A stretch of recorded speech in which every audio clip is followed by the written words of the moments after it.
حضرت انس بن مالک رضی اللہ عنہ سے روایت ہے کہ اللہ کے رسول صلی اللہ علیہ وسلم نے پھلوں کی فروخت سے منع فرمایا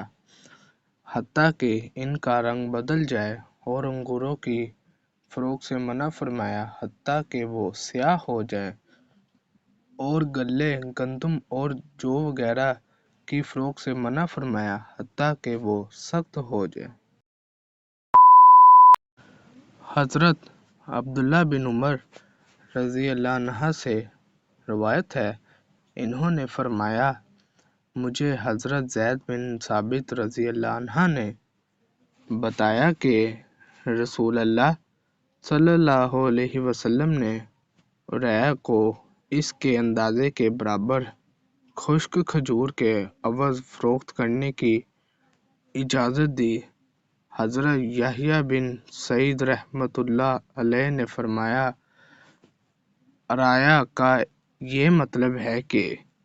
آدمی کھجور کے چند درختوں کا تازہ پھل اندازے سے اپنے گھر کی خشک کھجوروں کے عوض خرید لے۔